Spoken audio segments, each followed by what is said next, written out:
to Mauritius. A postgraduate in economics, Mr. Shyam Saran headed the Economic Division and the Multilateral Economic Division in the Ministry of External Affairs, New Delhi. He also headed the East Asia Division, which handles relations with China and Japan. As a Joint Secretary in the Prime Minister's office in 91-92, he advised the Prime Minister on foreign policy, nuclear and defense-related issues. During his last two assignments in office, Mr. Shyam Saran served as Prime Minister's personal representative at the Gleneagles and St. Petersburg G8 and G5 summits and was advisor on climate change issues at the Toyako and L'Aquila summits. He was a member of the Indian delegation at the Pittsburgh G20 summit. After a career spanning 34 years in the Indian Foreign Service, Mr. Saran was appointed India's Foreign Secretary in 2004 and remained there till his retirement in September 2006. Post-retirement, he was appointed Prime Minister's Special Envoy for the Indo-US civil nuclear issues and later as Special Envoy and Chief Negotiator on climate change. He has now concluded his assignment in government and has returned to being a private citizen.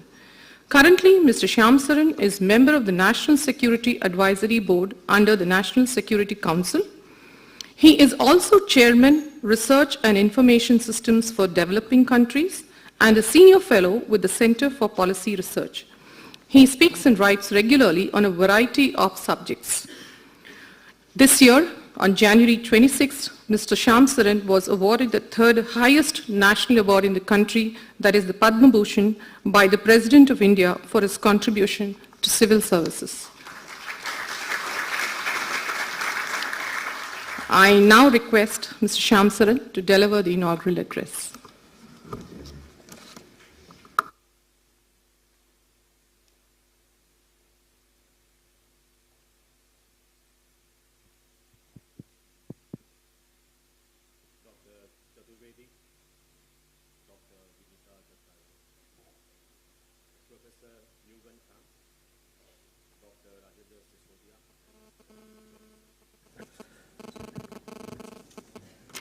First of all, I would like to thank BIMSTEC for inviting me to speak at this very distinguished gathering. And I would like to compliment BIMTech and their partners, GRI as well as Economic Times, for taking this initiative, which has now entered its third year, very successful year, and for keeping attention focused on issues which have become extremely significant and important for societies, not only India, but also in the rest of the world. I would like to, first of all, talk about what we have learned from the recent global economic and financial crisis, because in a very real sense, this crisis demonstrates the importance of corporate social responsibility, demonstrates the need for transparency, because it is in the absence of these values that, in a sense, this crisis has hit the world. In our own Indian context, of course, we also see the importance of transparency and corporate social responsibility in the kind of events which are taking place right now in our country. There is a demand for accountability, there is a demand for transparency, not only as far as corporates are concerned, but in society in general as far as governance is concerned. And the good news is that I think in India and perhaps also in the rest of the world, we seem to be at least moving in the right direction, whatever be the temporary dislocations that seem to be causing. On a lighter note, reference was made to the treasure hunt in Kerala. Well, even God has to be transparent these days in our country.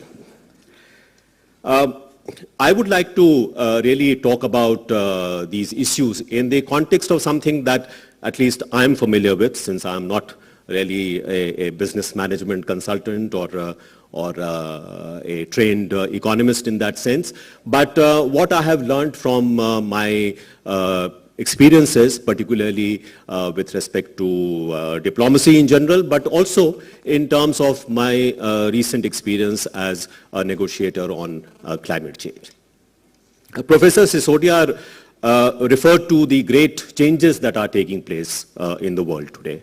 And he's right that the society in which we live today, the kind of forces which we have to contend with today are very, very different from what our ancestors were used to, or what even our earlier generation was used to, or what we ourselves were used to at an earlier period of time. But what struck me in dealing with issues like climate change was how the world has now to deal with what I called cross-cutting challenges. Why are these cross-cutting challenges? They are cross-cutting challenges because they are not amenable to being overcome or being dealt with either at the individual level, at the national level, regional level. They can only be dealt with at a global level. And of course, in that sense, climate change is a classic example because it is something which impacts all of us, but at the same time, dealing with it at an individual level, you may be able to contribute something, and that is important, but unless this is part and parcel of a much larger effort, you will not get very far. Now, as far as business is concerned, we talk about in capitalist societies, we talk about the importance of competition. The race for doing better than others, being able to defeat others and move ahead, that is what is known as the animal spirit of capitalism. But now I think we are getting into a phase, particularly when dealing with cross-cutting challenges, that we have to redefine the whole concept of competition.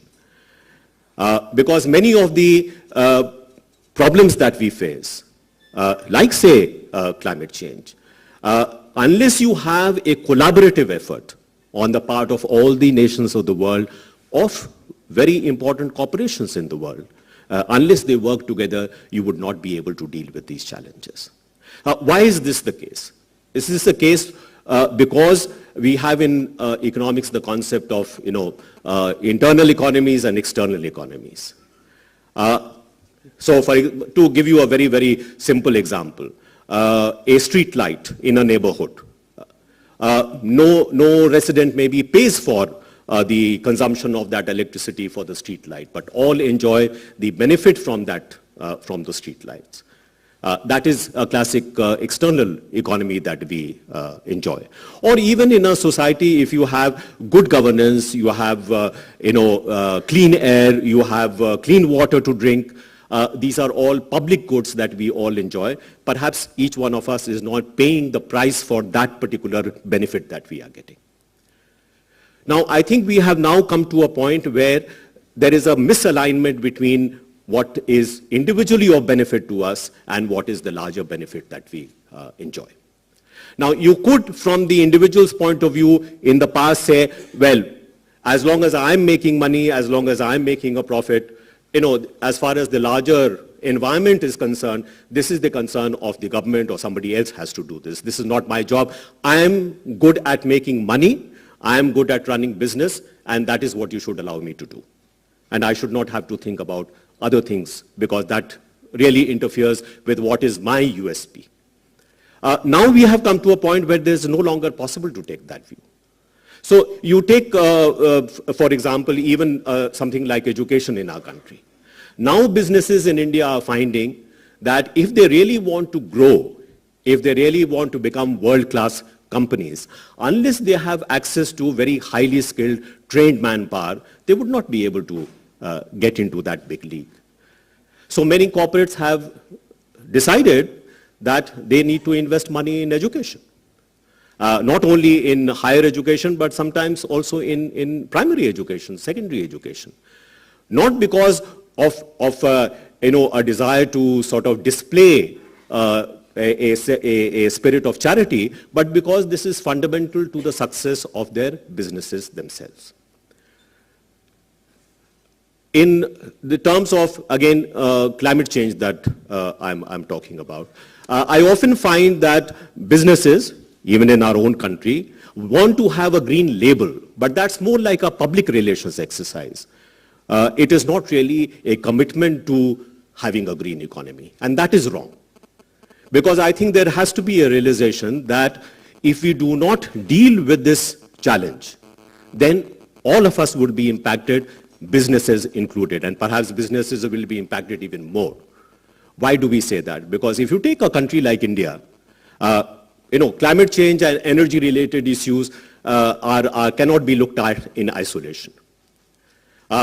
If we are to continue with a growth rate of 8 to 10% per annum, then the kind of energy resources that are required for that kind of sustained high level of growth are simply not there. So unless we make a shift to, in the interim, to much greater energy efficiency, in the longer run, to move from fossil-based fuels to renewable sources of energy like solar energy, even nuclear energy, despite Fukushima, unless we make those kind of shifts, we are not in a position to really sustain the kind of growth rate that we aspire to.